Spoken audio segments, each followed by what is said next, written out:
সাগর রুনির 118 বার chargesheet হওয়ার date হয় আর পিছায় কেন হচ্ছে না? এসব বিষয়ে কিন্তু আজকে অন্তর্বর্তীকালীন সরকারের সময় এখন তো আর কারো ঘাটে দোষ চাপানো যাবে না। কাজে এই বিষয়ে আমার মনে হয় আপনাদের অগ্রণী ভূমিকা পালন করতে হবে। এবং আপনারা বলছেন যে সত্যিকার অর্থে আগামী দিনে মত প্রকাশের লেখনীর স্বাধীনতা কতটুকু থাকবে।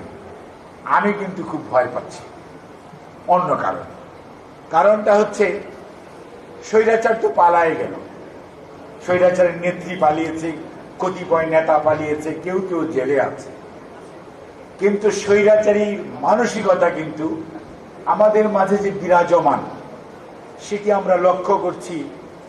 আজকেও যদি দেখবেন এটা যদি না হতে পারে ওটাও হতে পারবে না, এরকম বক্তব্য দিচ্ছেন আমাদের তরুণ নেতৃত্বের কতিপয় নেতা।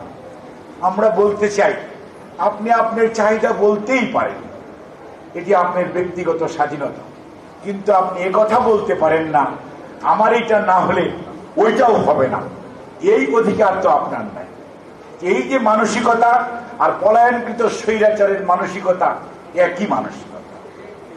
এবং কয়েকদিন আগেও আপনারা ফেসবুকে লিখলেন অথবা পোস্ট দিলেন, এবং আজকে যারা সংবাদপত্রকে বলে চতুর্থ স্তম্ভ, সেই সংবাদপত্রের সাংবাদিক এবং লেখনীকে আপনি বিভিন্নভাবে রক্তচক্ষু দেখানোর ভাষা প্রয়োগ করলেন, কিন্তু আপনি একবারও চিন্তা করলেন না এই ভাষা তো পলায়নকৃত স্বৈরাচারের ভাষা।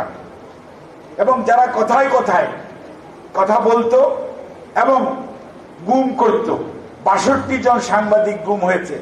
মাহমুদ রহমানের মতো, শফিক রেহমানের মতো বয়োজ্যেষ্ঠ সাংবাদিকরা নিগৃহীত হয়েছে।